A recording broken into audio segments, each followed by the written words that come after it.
Le ciel du matin, au-dessus de la mer Rouge, était dégagé en ce jour fatidique. À 9h47, un F-16 de l'US Air Force appartenant au 421e escadron de chasse fendit le ciel, assurant une couverture aérienne pour une force navale près des côtes du Yémen. Le chasseur, avec sa silhouette distinctive et sa charge mortelle de missiles air-air et de bombes de précision, accomplissait ce qui aurait dû être une mission de routine, fournissant un soutien aérien aux navires de guerre américains naviguant dans les eaux de plus en plus dangereuses de la mer Rouge. Volant à environ 30 000 pieds, le pilote gardait un œil attentif sur ses radars, scrutant les menaces potentielles venant du sol. À ses côtés, un drone MQ-9 Reaper suivait sa trajectoire programmée, ses caméras haute résolution retransmettant en temps réel des images aux analystes postés à des centaines de kilomètres. Caché dans les collines de Hoda, un système de missiles SA-6 des Houthis s'activa. Les opérateurs, formés par des conseillers iraniens au cours des mois précédents, suivaient l'avion américain depuis plusieurs minutes, attendant le moment parfait. Leur radar, conçu pour percer les contre-mesures électroniques, verrouilla la signature thermique du F-16. En quelques secondes, 2 missiles furent tirés, laissant derrière eux des traînées de fumée blanche alors qu'ils accéléraient à près de 3 fois la vitesse du son. Chaque missile transportait une ogive explosive de 150 livres et filait droit vers sa cible. Les systèmes d'alerte avancés du F-16 détectèrent immédiatement le verrouillage radar. Des indicateurs rouges clignotèrent sur l'écran du cockpit, tandis que des alarmes retentissaient dans le casque du pilote. Ce dernier, vétéran de plusieurs déploiements en zone de combat, réagit instantanément. Il lança des leurres thermiques pour tromper les capteurs des missiles, activa les contre-mesures électroniques pour brouiller leur guidage radar et effectua une descente rapide et serrée de 30 000 à 15 000 pieds. Cette manœuvre, répétée d'innombrables fois à l'entraînement mais rarement utilisée en combat réel, imposa un stress maximal au pilote comme à l'appareil. Les forces G l'écrasèrent dans son siège tandis que le F-16 virait brutalement, sa structure gémissant sous la pression. Une seule erreur aurait pu transformer l'événement en tragédie, mais les 2 missiles passèrent sans atteindre leur cible, explosant dans le vide à environ un demi-mile de l'avion. Ce n'était pas simplement une attaque ratée de plus. Ce qui allait suivre allait bouleverser les dynamiques du conflit régional tout entier et déclencher une série d'événements qui allaient remodeler la politique militaire américaine au Moyen-Orient pour les mois à venir. Jusqu'à cet incident, les forces Houthis visaient principalement des navires commerciaux, des installations saoudiennes et parfois des drones sans pilote. Depuis l'escalade des tensions régionales, ils avaient lancé plus de 50 attaques documentées contre des navires internationaux, utilisant un mélange de drones, de missiles balistiques et de petites embarcations.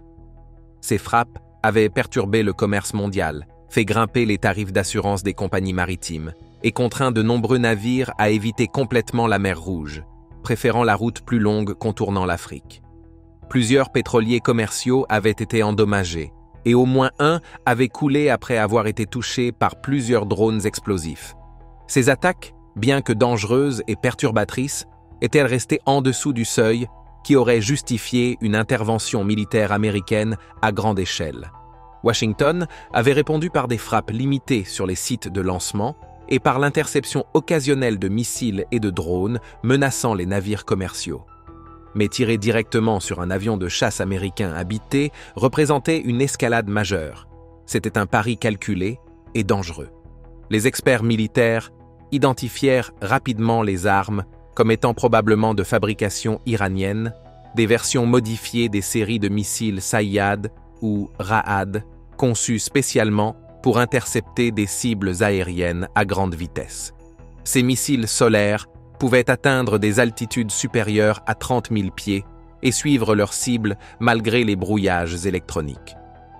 Ils représentaient le summum de l'arsenal Houthi, habituellement réservé aux cibles de très grande valeur. Des rapports de renseignement indiquaient que ces missiles avaient probablement été introduits clandestinement au Yémen au cours des 6 derniers mois probablement démontés et dissimulés parmi des cargaisons civiles pour échapper aux patrouilles maritimes internationales. La technologie n'était pas nouvelle, mais le choix de la cible, lui, était sans précédent. Les déploiements précédents de missiles solaires s'étaient concentrés sur les avions saoudiens ou les drones. Cibler un chasseur américain révélait un changement significatif de tactique et d'évaluation du risque. Les missiles avaient été lancés depuis une zone montagneuse près de Saada, un bastion outil connu et un nœud logistique stratégique situé à environ 180 km à l'intérieur des terres, depuis la côte de la mer Rouge. Ce terrain accidenté, avec ses réseaux de grottes et de positions cachées, protégeait les équipements outils contre les frappes précédentes. Les chaînes de montagnes offraient une couverture naturelle contre la détection radar et la surveillance satellite, permettant aux équipes de lancement d'opérer avec un risque réduit. Les plateformes mobiles de lancement avaient probablement été déplacées immédiatement après le tir, une tactique standard pour éviter les tirs de contre-batterie, mais pas avant que les satellites américains ne capturent les signatures thermiques et les trajectoires. Le MQ-9 Reaper, équipé de caméras haute définition et de capteurs thermiques avancés, enregistra des images cruciales des traînées de missiles et des flashs de lancement, des preuves qui allaient guider la réponse opérationnelle du Pentagone. Au lieu des canaux diplomatiques retardés ou des actions indirectes qui avaient caractérisé les réponses précédentes à l'agression des Houthis, l'armée américaine réagit avec une rapidité surprenante. Au coucher du soleil le même jour, les forces américaines lancèrent des frappes de précision sur des lanceurs de missiles présumés et des stations radars Houthis dans le nord du Yémen. Les frappes furent menées par des missiles de croisière navale lancés depuis des destroyers en mer Rouge, et possiblement par des F-18 Super Hornets assurant une patrouille de combat aérien à partir d'un groupe aéronaval à proximité. Selon les premiers rapports, les cibles furent neutralisées avec succès, avec des dégâts collatéraux minimes grâce à la précision des armes employées. Des images satellites confirmèrent plus tard la destruction d'au moins 4 lanceurs de missiles et de 6 installations radars réparties sur 3 sites distincts dans des zones contrôlées par les Houthis. À bord du USS Dwight D. Eisenhower, dans le centre des opérations de la marine américaine, tout changea au moment où les missiles Houthis manquèrent leur cible. Le porte-avions, situé à environ 320 km des côtes yéménites, servait de centre nerveux pour les opérations navales américaines dans la région. Les communications radio passèrent instantanément de messages de patrouille de routine à une coordination en alerte maximale. Une mission de surveillance bascula en mission de défense active en quelques minutes. Les avions de chasse furent redirigés, les systèmes de guerre électroniques activés pour brouiller les signaux radars potentiels et des paquets de frappes furent assemblés en vue d'une éventuelle riposte. Les officiers navals se penchèrent sur les écrans numériques affichant les flux en temps réel des unités de reconnaissance, identifiant les sites de lancement potentiels et traçant des options de frappe.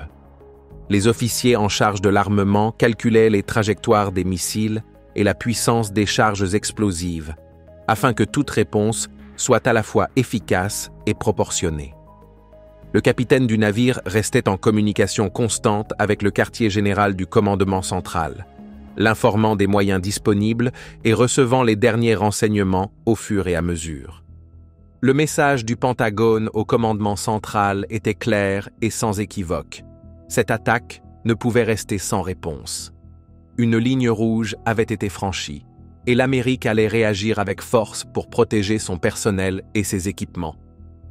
L'autorisation des frappes de représailles vint directement des plus hauts niveaux du gouvernement, avec un délai d'approbation minimal.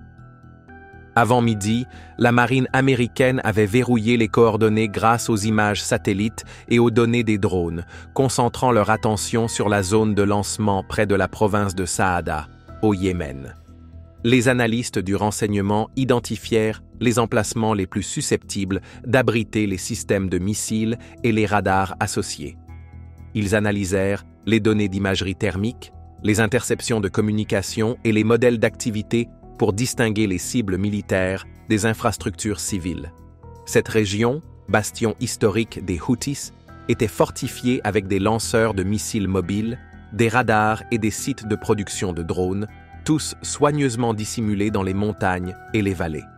À environ 16h20, heure locale, des missiles de croisière Tomahawk furent lancés depuis des destroyers américains en mer Rouge. Leur trajectoire avait été minutieusement programmée pour éviter les zones civiles tout en maximisant les chances de destruction des infrastructures militaires ciblées. Chaque missile, équipé d'une ogive de 450 kg et guidé par GPS et système de correspondance de terrain, suivait une trajectoire à basse altitude pour minimiser sa détection. Simultanément, des avions de chasse de l'US Air Force frappèrent des positions radars connues, soupçonnées d'avoir suivi le F-16. Ces sites radars étaient essentiels au réseau de défense aérienne Houthi, fournissant les alertes précoces et les données de ciblage pour leur système de missiles. Les frappes furent à la fois réussies et proportionnées, ne visant que des actifs militaires directement liés à la tentative de tir de missiles. Les premières évaluations montrèrent la destruction d'au moins 2 lanceurs mobiles de missiles et de 3 installations radars, réduisant significativement la capacité des Houthis à cibler les avions dans la région de la mer Rouge. Des explosions secondaires indiquèrent que des dépôts de munitions avaient également été touchés, laissant supposer que des missiles supplémentaires, susceptibles d'être utilisés dans de futures attaques, avaient été détruits. Dans son communiqué officiel, le commandement central des États-Unis déclara que les forces américaines avaient mené des frappes de précision contre l'infrastructure de missiles Houthi dans le nord du Yémen. Ces frappes furent décrites comme une réponse directe à une tentative ratée d'attaque de missiles contre un appareil américain opérant dans l'espace aérien international. Le communiqué soulignait que les États-Unis conservèrent le droit de défendre leur personnel et leurs équipements, et qu'ils n'hésiteraient pas à répondre à toute nouvelle agression. Cela marqua un tournant significatif dans l'approche militaire américaine dans la région. Jusqu'à présent, les réponses à l'agression des Houthis avaient été largement défensives. Interception de missiles et de drones, escorte de navires commerciaux ou avertissements diplomatiques. La stratégie américaine visait à contenir la menace sans aggraver le conflit régional. Les planificateurs militaires calibraient leurs réponses avec soin pour éviter un engagement plus profond dans la guerre civile complexe du Yémen. Mais la tentative de frapper un avion piloté changea les règles. Les États-Unis ne pouvaient ne plus maintenir une posture purement défensive, alors que leur propre personnel était visé.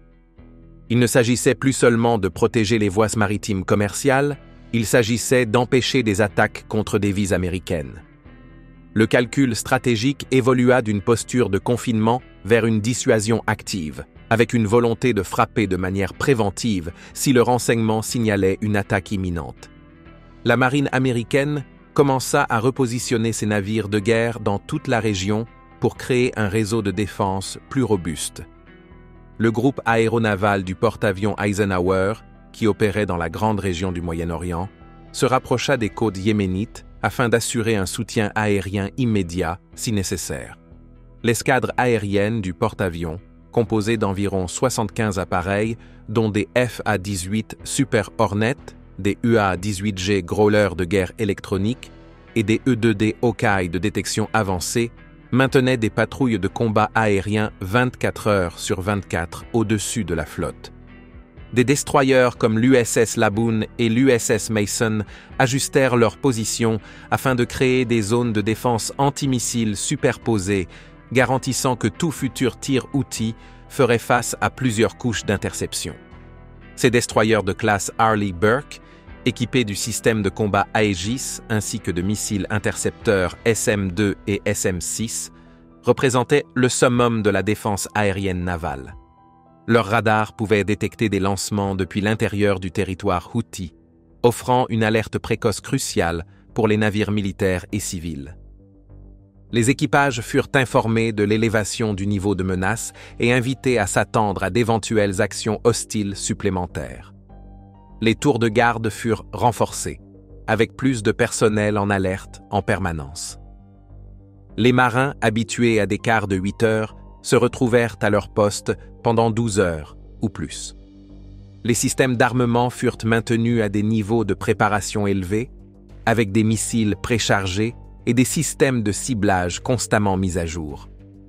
Les règles d'engagement furent modifiées pour permettre une réponse plus rapide aux menaces potentielles, réduisant le temps requis pour obtenir l'autorisation de tirer sur les forces hostiles. Les analystes militaires notèrent que la rapidité et la fermeté de la réponse américaine envoyaient un message clair, non seulement aux Houthis, mais aussi à leur soutien, en particulier l'Iran. La réponse montrait que les anciennes hypothèses sur la réticence des États-Unis à s'engager directement ne tenaient plus. Les États-Unis n'étaient plus dans une posture réactive. Ils étaient prêts à escalader si les attaques se poursuivaient, portant le combat directement sur le territoire Houthi plutôt que de simplement se défendre contre les agressions. Pendant plusieurs jours après les frappes américaines, aucun autre tir de missiles Houthi ne visa les forces militaires américaines. Des sources du renseignement interceptèrent des communications confuses au sein de la direction Houthi, débattant de la sagesse de viser directement des avions américains. Certains commandants plaidaient pour une escalade continue, pensant que les États-Unis finiraient par se retirer si les pertes s'accumulaient, comme cela s'était produit dans d'autres conflits régionaux. D'autres avertissaient qu'ils avaient provoqué une réponse qu'ils n'étaient pas en mesure de gérer, et que continuer les provocations ne ferait qu'attirer des frappes encore plus dévastatrices contre leur infrastructure militaire déjà limitée. La leçon était claire. Les Houthis avaient attaqué le mauvais appareil, et cela déclencha une nouvelle phase du conflit, une phase désormais dirigée par les États-Unis selon leurs propres termes.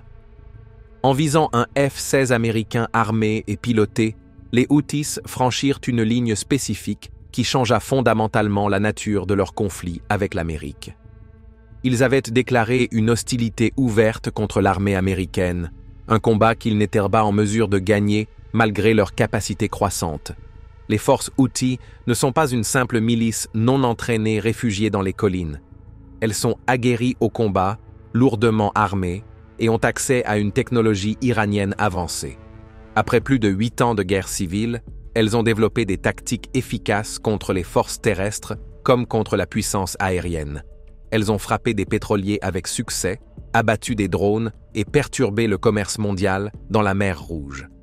Leurs capacités en matière de missiles et de drones sont devenues suffisamment sophistiquées pour défier des puissances régionales comme l'Arabie saoudite ou les Émirats arabes unis, parvenant parfois à percer des systèmes de défense aérienne valant plusieurs milliards de dollars pour frapper des installations pétrolières ou militaires à des centaines de kilomètres des frontières du Yémen.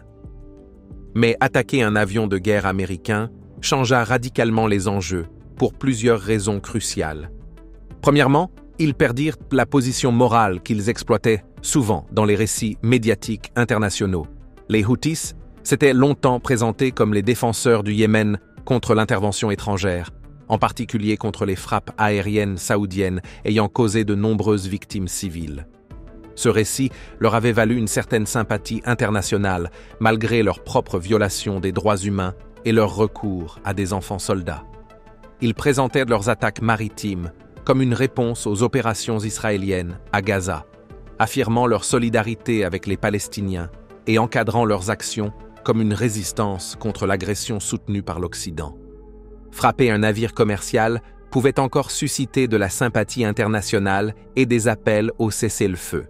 Mais tirer sur un avion américain est perçu autrement. Cela représente une attaque directe contre du personnel militaire américain, justifiant les frappes de représailles, le renforcement militaire et le risque d'escalade qui en découla. Cette attaque sapait leur image de résistance défensive et les faisait passer pour les agresseurs face à un pays qui, jusqu'alors, avait limité son implication directe au Yémen. Deuxièmement, ils sous-estimèrent le temps de réponse et les capacités américaines. La machine militaire américaine opère sur un calendrier bien différent des processus diplomatiques auxquels les Houthis étaient habitués. Alors que les négociations politiques et les condamnations internationales prennent du temps, les réponses militaires peuvent intervenir en quelques heures, voire quelques minutes, une fois l'ordre donné. Contrairement au rouage lent de la diplomatie après un drone abattu ou un missile tombé près d'un cargo, Une menace directe contre des vies américaines déclenche une réponse militaire immédiate. La chaîne de commandement se raccourcit, les procédures d'approbation s'accélèrent et les unités déjà en position peuvent être redirigées rapidement pour frapper. L'armée agit vite et avec précision quand son personnel est menacé, mobilisant des ressources et une puissance de feu bien au-delà de ce que les Houthis avaient affronté jusque-là. Troisièmement, cette tentative d'attaque donna aux États-Unis une justification publique pour intensifier leurs opérations au Yémen et dans les eaux environnantes.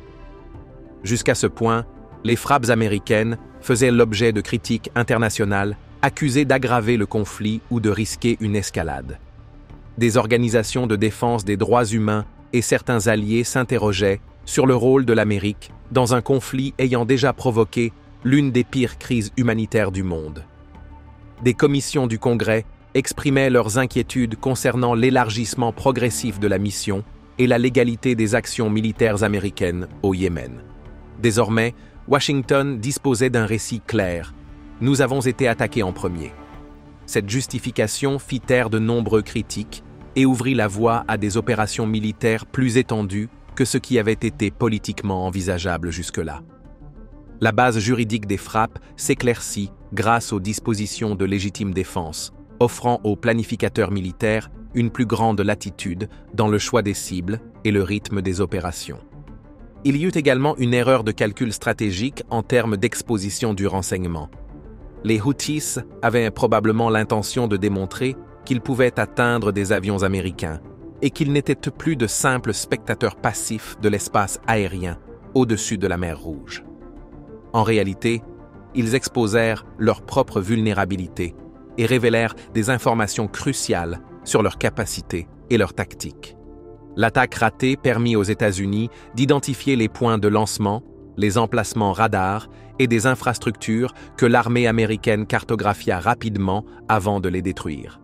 Les signatures électroniques de leurs systèmes radars, les schémas de communication entre observateurs et équipes de tir, et les positions de leurs armes les plus avancées furent tous compromis durant l'attaque. Les capacités américaines de collecte de renseignements, depuis les satellites jusqu'à l'interception de signaux, capturèrent des données précieuses qui allaient orienter les frappes futures. Chaque lancement de missiles générait des émissions électroniques que les capteurs américains pouvaient détecter et analyser. Les fréquences radars utilisées, les systèmes de guidage employés et même le temps de réaction des opérateurs fournissaient des renseignements de grande valeur sur les capacités Houthi et leur niveau d'entraînement.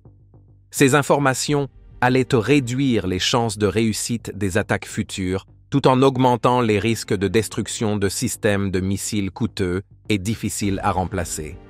Enfin, les Houthis se retrouvèrent directement sur la liste des priorités du CENTCOM. Il ne s'agissait plus seulement de protéger la navigation ou de maintenir la diplomatie de coalition. Les États-Unis avaient probablement placé des dirigeants militaires Houthis et certaines de leurs installations de grande valeur sur leur liste de cibles. Des individus qui n'étaient auparavant pas considérés comme des cibles prioritaires se retrouvèrent soudainement dans le viseur des agences de renseignement américaines. À la suite de l'attaque ratée, les opérations militaires américaines à l'intérieur du Yémen s'intensifièrent de manière spectaculaire. En moins de 48 heures, la surveillance satellite du nord du Yémen révéla une activité accrue près des centres de commandement Houthi, des aérodromes et des sites soupçonnés d'abriter des stocks de missiles. Le nombre de vols de reconnaissance doubla, avec des appareils habités et non habités collectant des renseignements pour établir une image plus complète des capacités militaires des Houthis. Des avions espions U-2 effectuèrent des missions à haute altitude depuis des bases régionales, capturant des images détaillées des positions Houthi. Les RC-135 Rivet Joint surveillèrent les émissions électroniques, contribuant à cartographier les réseaux de communication et la structure de commandement des rebelles. Les forces spéciales américaines, déjà présentes au Yémen pour des opérations antiterroristes contre Al-Qaïda, réorientèrent probablement en partie leur mission pour inclure la collecte de renseignements sur les défenses aériennes des Houthis. L'administration déclara clairement que les États-Unis prendraient toutes les mesures nécessaires pour défendre leurs forces et leurs intérêts dans la région.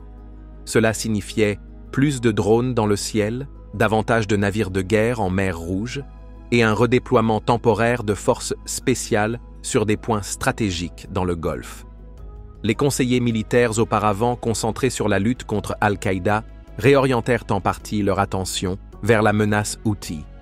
L'un des changements les plus notables fut une transformation de la vision américaine de la dissuasion dans la région.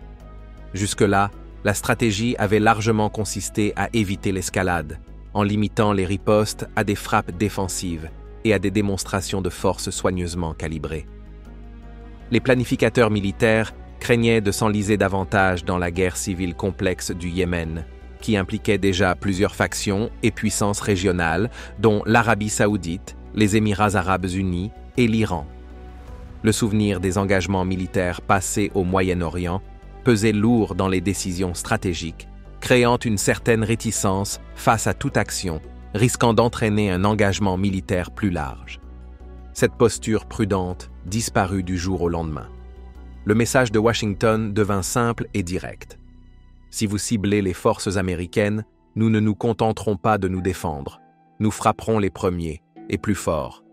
Les gants étaient tombés, et les règles d'engagement furent élargies pour permettre des actions préventives contre toute menace identifiée avant qu'elle ne se concrétise. Cette nouvelle posture fut soutenue par un effort de renseignement massif. La surveillance par drone augmenta, avec des MQ-9 Reaper assurant une veille constante au-dessus des zones clés contrôlées par les Houthis. Ces appareils, capables de rester en vol plus de 24 heures, assuraient une surveillance continue des sites de lancement de missiles et des mouvements de matériel militaire. La couverture satellite fut réorientée pour suivre les déplacements des systèmes de missiles et des installations radars, avec des satellites d'imagerie modifiant leurs orbites pour obtenir des passages plus fréquents au-dessus du Yémen. Les plateformes de renseignement électronique interceptaient et analysaient les communications Houthis, construisant une image plus claire de leur structure de commandement et de leurs intentions. La collecte de renseignements ne se limita pas aux moyens aériens. Des navires de guerre déployèrent des systèmes sophistiqués de guerre électronique pour surveiller les communications côtières et les émissions radars. Des capteurs sous-marins suivirent les mouvements de navires susceptibles d'indiquer des trafics d'armes. Des forces spéciales menèrent probablement des missions de reconnaissance terrestre, limitées dans des zones clés, fournissant un renseignement humain que les systèmes technologiques ne pouvaient capter.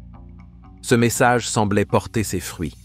Les tirs de missiles Houthis contre des cibles américaines ralentirent considérablement, et les communications interceptées suggéraient une peur croissante parmi les commandants de devenir eux-mêmes des cibles.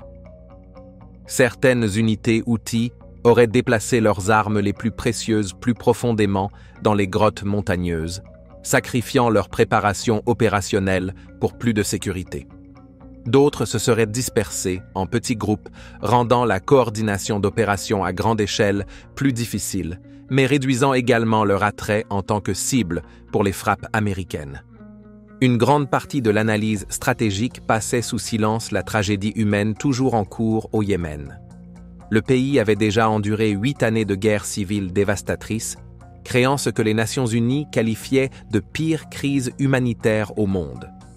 Plus de 24 millions de personnes, soit près de 80% de la population, avaient besoin d'aide humanitaire.